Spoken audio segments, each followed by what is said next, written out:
Demand is a quantity that a consumer wants to purchase at a particular point of time, है ना, at a particular point price. ठीक, demand सिर्फ ये नहीं होता है, demand is different from desire, want और will. जैसे मेरी इच्छा है कि मेरा एक बंगलो हो, ठीक, तो मैंने यहाँ बंगलो की डिमांड करी, या फिर मेरी इच्छा है कि मेरे पास फरारी कार हो, लेकिन क्या मेरी हैसियत है कि मतलब डिजायर तो है, चलो वांट भी है, ठीक, विल भी है, विश भी है, मैं विलिंग मतलब मैं विल कर रही हूँ उसको कि मुझे लेना है, विश भी कर रही हूँ कि मुझे लेना है, लेकिन क्या मेरी एबिलिटी टू पे है? नहीं, वो कितने करोड़ की आती मुझे नहीं पता, लेकिन मेरे पास एबिलिटी ही नहीं है, क्षमता ही नहीं है पे करने की। तो डिमांड करने के लिए तीन चीज़ों का होना जरूरी है। एक तो आपको डिजायर होनी चाहिए, एबिलिटी टू पे होनी चाहिए और विलिंगनेस टू पे होनी चाहिए। जैसे मेरे पास एबिलिटी है कि मैं 5 रुपए का एक पेन खरीद सकती हूँ, ठीक, लेकिन मेरे पास विलिंगनेस नहीं है कि मुझे वो पेन नहीं खरीदना है, मुझे डिजायर भी नहीं है, तो वो मेरी डिमांड नहीं कहलाएगी। मेरी डिमांड होगी अगर मैं एक 5 रुपए का कुरकुरे लेना चाहूँ, ठीक, मेरी डिजायर रहेगी, मेरी विलिंगनेस भी रहेगी और मेरी एबिलिटी टू पे भी रहेगी, है ना, लेकिन फरारी कार में मेरी डिमांड नहीं रहेगी। फरारी कार में जैसे आप मान लो बिल गेट्स, अंबानी, इनकी डिमांड रहेगी। ठीक है, तो demand is created by consumer, it is true, है ना। डिमांड किसके द्वारा क्रिएट करी जाती है? कंज्यूमर्स के द्वारा, हाउस होल्ड्स के द्वारा, हमारे द्वारा। अब कंज्यूमर में देखो चार चीजें आ सकती है आपकी। आपकी प्रोडक्शन यूनिट भी एक तरीके की कंज्यूमर होती है जो कि फैक्टर्स ऑफ प्रोडक्शन का कंजम्पशन करती हैं। आपकी house hold units, house hold भी कंजम्पशन करती हैं, प्रोडक्शन यूनिट भी कंजम्पशन करती हैं, भाई उन लोग भी तो कैपिटल गुड्स खरीदते हैं, ठीक। और आपकी गवर्नमेंट भी कंजम्पशन करती है। गवर्नमेंट किसका कंजम्पशन करती है? जैसे कि गवर्नमेंट में मान लो पेपर थोड़ी ना बना रही गवर्नमेंट, उसके गवर्नमेंट में काम करने में कितने पेपर्स लगते हो, तो उसका कंजम्पशन कर रही है ना, कोई भी चीज़ का। तो ये जो तीन यूनिट्स हैं, और आपकी ये जो डिमांड है ये फॉरेन सेक्टर से भी आती है, जब हम इम्पोर्ट एक्सपोर्ट करते हैं ना, ठीक, तो फॉरेन। तो ये जो चार यूनिट्स हैं ये हमारे बेसिकली डिमांड के लिए रिस्पॉन्सिबल होती हैं, डिमांड के लिए, ठीक। अब देखो demand depends on utility of a product. Utility मतलब want satisfying power of a commodity, ठीक है। अगर उस कमोडिटी की वांट सेटिस्फाइंग पावर है तो मैं उसे लूंगी, उसकी डिमांड करूंगी, नहीं तो नहीं करूंगी। There is a direct relationship between utility and demand, ठीक है। यूटिलिटी ज्यादा होगी तो डिमांड भी ज्यादा होगी। जैसे यूटिलिटी किसकी, जैसे ये पेन है, ठीक है, इसकी यूटिलिटी अच्छी है, ये मुझे 10 रुपए का मिल जाता है और ये अच्छी यूटिलिटी देता है, तो मेरे को इसकी डिमांड है। लेकिन मान लो कि एक अब जैसे मैं कॉलेज की हूँ, मेरे पास एक वो बच्चों वाली इरेजर आई कि ये है ना। अब जो सिंपल इरेजर आती है वो आती है 5 रुपए की, ठीक, उसकी यूटिलिटी है ना, हमें ज़रूरत पड़ती है, मेरी विलिंगनेस भी है, डिज़ायर भी, एबिलिटी भी है, ठीक। लेकिन वो एक चके वाली इरेजर आती है, वो आती 20 रुपए की। अब मेरी डिज़ायर तो रहेगी उसको बाय करने के लिए, लेकिन विलिंगनेस नहीं रहेगी। मैं इच्छा नहीं करूंगी कि यार मैं इस चीज़ के लिए 20 रुपए दूँ, क्योंकि वही चीज़ मुझे वही काम और उससे ज़्यादा अच्छा काम करने वाली 5 रुपए में मिल रही है ना। तो उसकी यूटिलिटी मेरे लिए कम है, भले ही प्राइस उसका ज़्यादा है ना, प्राइस उसका ज़्यादा है, तो यूटिलिटी उसके लिए मेरे लिए कम है, तो मेरी डिमांड भी उसके लिए नहीं रहेगी। लेकिन वो जो 5 रुपए वाली रेजर, उसकी यूटिलिटी मेरे लिए ज़्यादा है as compare to with that 20 रुपए वाली रेजर, तो उसकी डिमांड मैं करूंगी, ठीक। अब देखो इंडिविजुअल डिमांड क्या होती है? इंडिविजुअल डिमांड होती है quantity demanded of a commodity that a single consumer, या फिर आप इसे इंडिविजुअल भी लिख सकते हैं, है ना। और ये मार्केट डिमांड क्या रहेगी? विच ऑल द कंज्यूमर्स, है ना, मतलब ये समेशन ऑफ ऑल कंज्यूमर है और ये सिंगल कंज्यूमर है, ठीक। बाकी डेफिनेशन आपकी सेम है। अब डिटर्मिनेशन ऑफ इंडिविजुअल डिमांड देखो, फैक्टर्स अफेक्टिंग इंडिविजुअल डिमांड भी इसे हम कह सकते हैं, ठीक। क्या क्या होएगा देखो, डिटर्मिनेशन मतलब इंडिविजुअल की डिमांड कैसे डिटरमाइन होगी, है ना, हम ये देख रहे हैं। Price of the given commodity, देखो ये सबसे ज्यादा मोस्ट इंपॉर्टेंट फैक्टर। जैसे मैंने आपको इरेजर का भी दिया है ना, तो उसमें देखो एक जो कमोडिटी है वो 20 रुपए की और एक कमोडिटी 5 रुपए की, काम दोनों का सेम है, तो मैं किस में जाऊंगी? 5 रुपए वाले में जाऊंगी। 20 रुपए वाले में तो भाई बच्चे अच्छे जाएंगे कि चका का बना है कुछ, है ना, लेकिन मैं किस में जाऊंगी? प्राइस के हिसाब से मैं 5 रुपए वाली में जाऊंगी। तो generally there exists an inverse relationship. देखो बेटा, कोई भी क्वेश्चन हो आप 4-5 पॉइंट ऐड कर देंगे ना तो बढ़िया रहेगा। जैसे आप रिलेशनशिप बता सकते हैं, वो आसानी से आप बता सकते हैं ना, इंडिविजुअल और मार्केट पर उसका असर बता सकते हैं, ठीक है, इनकम बता सकते हैं। ये 4-5 पॉइंट अगर आप अपने आंसर में ऐड करें तो वो सही रहेगा। तो इनवर्स रिलेशनशिप होती है between price of the given commodity and quantity demanded. Suppose करो कि जो मैगी हम खाते थे पहले कितने रुपए की आती थी? 5 रुपए का एक पैकेट आता था, तो मैं भाई महीने में 6 पैकेट खा लेती थी, ठीक। फिर 6 पैकेट खाती थी तो कितने रुपए का? 30 रुपए का मैं खा लेती थी, मुझे 30 रुपए पॉकेट मनी मिलती थी, आप मान लो, ठीक। फिर मैगी का प्राइस कितना हो गया भाई? 10 रुपए हो गया। चलो ज़्यादा नहीं बढ़ाते हम, 6 रुपए हो गए मान लो, ठीक। तो 6 रुपए, अब मेरी तो इनकम तो मेरी सेम है, तो मैं क्या करूंगी? इसको 5 पैकेट बस खाऊंगी। कितने रुपए का आएगा? इतने ही रुपए का आएगा। अब मान लो 10 रुपए हो गया प्राइस, तो मेरी क्या होगी? 3 रुपए हो 3 मैगी के पैकेट्स खाऊंगी मैं 30 रुपए के। आप समझ पा रहे हो? प्राइस जैसे जैसे बढ़ रहा है, price keeps on increasing, demands keeps on decreasing. आपको समझ में आ रही बात? प्राइस देखो, ये 1 रुपए बढ़ गया तो डिमांड मेरी 1 यूनिट से कम हो गई। प्राइस 4 रुपए बढ़ गया तो मेरी डिमांड, अभी ये आपको ये नहीं देखना, बस आपको देखना है प्राइस बढ़ रहा है तो हमारी डिमांड कम हो रही है, ठीक है। Now it means as price of a commodity increases, the quantity demanded of that commodity decreases due to decrease in the satisfaction level of consumer। भाई satisfaction level भी कंज्यूमर का डिपेंड करता है प्राइस पे। मैंने जैसे बताया वो इरेजर वाला एग्जांपल, 5 रुपए में मेरे को ज्यादा सेटिस्फेक्शन मिल रहा है, 20 रुपए में उतना नहीं मिल रहा है, तो ये। अब प्राइस ऑफ रिलेटेड गुड देखो, रिलेटेड गुड में दो गुड्स आते हैं बेटा, सब्सटीट्यूट गुड्स और कॉम्प्लीमेंट्री गुड। सब्सटीट्यूट मतलब आप नाम से समझ लो, सब्सटीट्यूट जो चीजों को सब्सटीट्यूट कर दें, उनकी जगह ले लें, है ना। जैसे कि शिवराज सिंह चौहान को सब्सटीट्यूट कर दिया मोहन यादव ने, डॉक्टर मोहन यादव ने, तो ये सब्सटीट्यूट गुड आप मान लो, ठीक है। तो changes in price of related good, related good दो टाइप के, सब्सटीट्यूट गुड और कॉम्प्लीमेंट्री गुड। अब देखो सब्सटीट्यूट गुड क्या होते हैं? Those goods which can be used in the place of another good for the satisfaction of a particular want. मेरी want है कि मुझे भाई नींद ना आए, है ना, सुबह सुबह, तो मैं चाय पीऊंगी या फिर कॉफी पीऊंगी। तो चाय और कॉफी एक दूसरे का क्या है, सब्सटीट्यूट है। बेस्ट एग्जांपल है और बहुत ट्रेडिशनल एग्जांपल है ये, है ना।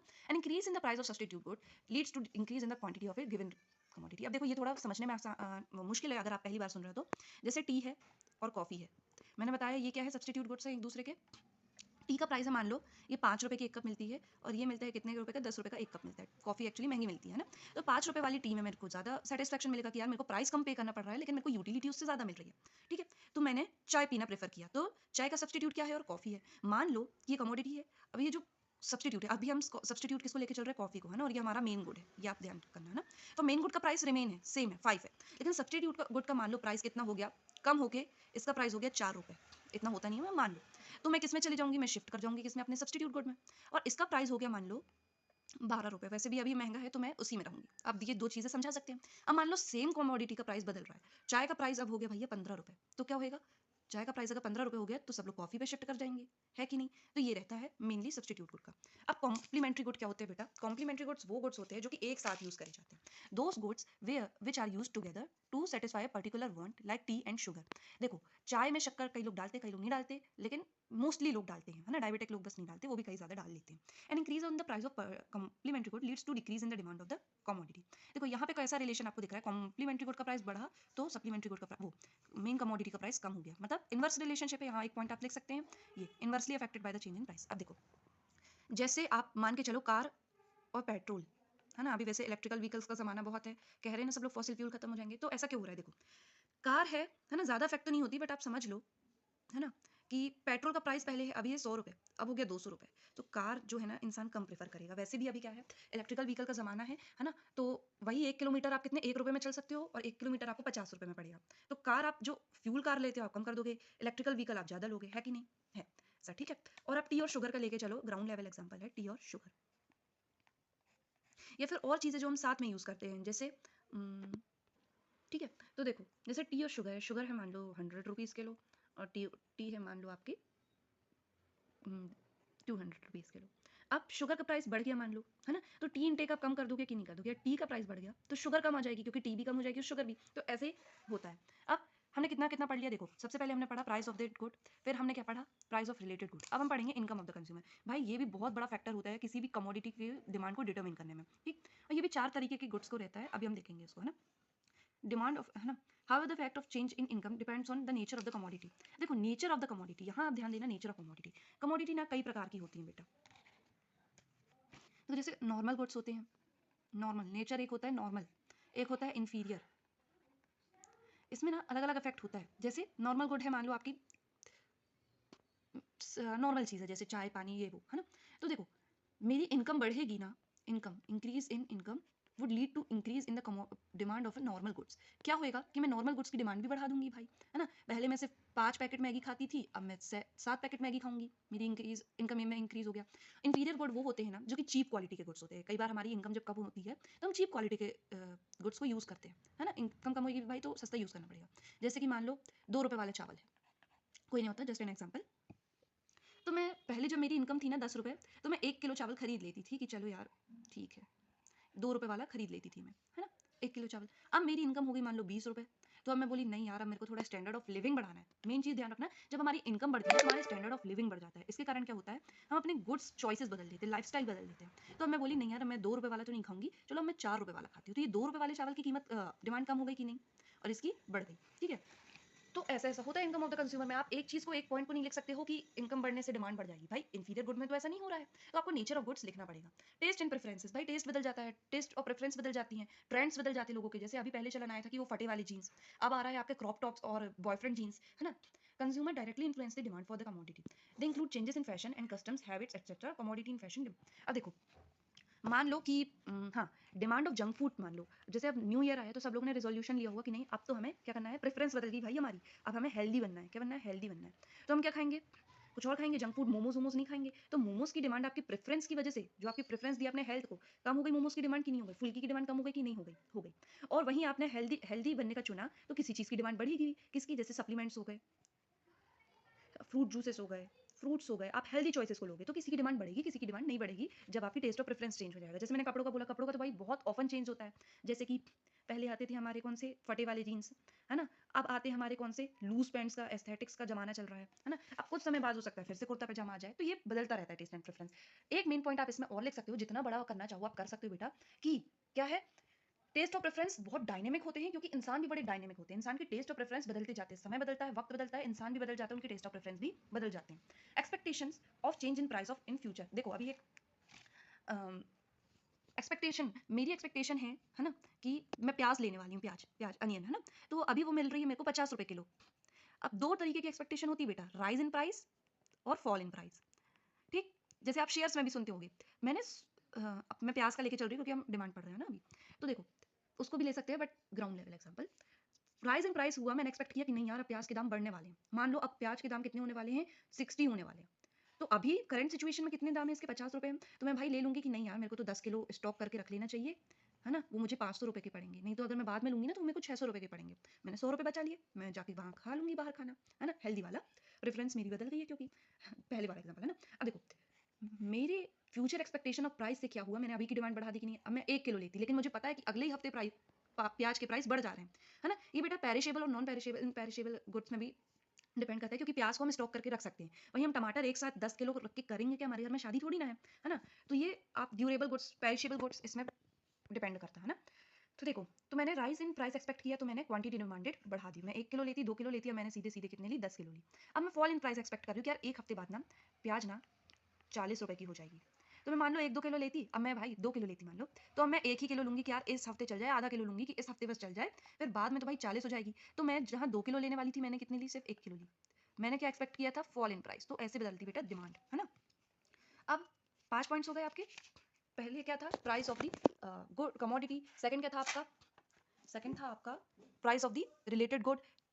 थर्ड था आपका income of the consumer. Fourth था आपका टेस्ट एंड प्रेफरेंसेस। फिफ्थ था आपका expectations of future change in price in future. ठीक, अब आप मार्केट डिमांड ले चलो। मार्केट डिमांड बेटा sigma of individual demand. In the whole market demands there are certain special features in market demand which are not observed in case of individual demand. वो क्या होते हैं, market demand is influenced by all the factors affecting individual demand for a commodity. देखो, individual demand में जो factors affecting होते हैं, जैसे टेस्ट ऑफ प्रेफरेंस, है ना, price of related good, price of complementary good, मतलब प्राइस ऑफ द कमोडिटी और इनकम ऑफ द कंज्यूमर, ये तो होते ही हैं। साथ साथ ये वाले फैक्टर्स भी होते हैं जो कि मार्केट डिमांड में, मतलब इंडिविजुअल डिमांड के होते ही हैं, साथ के अलग भी होते हैं। अब अलग वाले कौन से हैं, देखो, ये हम बेसिकली मार्केट में चल रहे हैं, वो 5 पॉइंट आप इसमें भी लिख सकते हैं। Size and composition of population. Population का साइज भाई बढ़ा है, बढ़ा हुआ है, ज़्यादा पॉपुलेशन है। जैसे इंडिया, इंडिया में किसी भी चीज़ की मतलब जो डिमांड होगी जनरल लेवल पे, वो हाई ही होगी। डिमांड होगी कि नहीं होगी भाई, क्योंकि पॉपुलेशन ज़्यादा है ना। और वहीं अगर हम बात करें किसी कंट्री की जहाँ पॉपुलेशन बहुत कम है, अच्छा इंडिया नहीं, आप स्टेट लेवल में समझे, आप यूपी समझ लें, तो यूपी में चावल की डिमांड ज़्यादा होगी। वहीं अगर आप लें सिक्किम, तो सिक्किम में चावल की डिमांड कम होगी। क्यों, क्योंकि पॉपुलेशन कम है ना। पॉपुलेशन ज़्यादा, डिमांड ज़्यादा। तो आप इसमें क्या लिख सकते हैं, डायरेक्ट रिलेशन है पॉपुलेशन और उसमें। अब कंपोजिशन बेटा, कंपोजिशन मतलब वो पॉपुलेशन किसकी कंपोजिट हो रही है ना। इसमें भी बदल जाते हैं। देखो, जैसे यूपी में है मान लो ज़्यादातर ओल्ड पीपल, और सिक्किम में है ज़्यादातर यंग पीपल।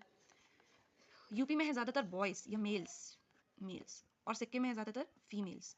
मैं 2 एग्जांपल से समझाऊंगी, अच्छे समझ में आ जाएगा। देखो, ओल्ड और यंग है, तो ये इसमें भी कंपोजिशन के तौर पर भी इसमें अलग होगा। मैं पॉपुलेशन की बात नहीं कर रही हूँ, है ना, मैं ओल्ड और यंग कंपोजिशन की बात कर रही हूँ, है ना। अब यूपी में जो लोग हैं ज़्यादा ओल्ड है, बॉयज़ भी और गर्ल्स भी, मेल्स भी और फीमेल्स भी, और सिक्किम में यंग है। तो यहाँ पे किसकी डिमांड ज़्यादा होगी भाई, लाठी की, चश्मे की, स्पेक्टिकल्स की, पावर वाले, है ना। और यंग में वहीं क्या, कपड़ों की, क्लोथ्स की, नए नए, है ना, मोबाइल की, ईयरफोन की, हेड की, मतलब जितने भी यंग लोग इस्तेमाल करते हैं।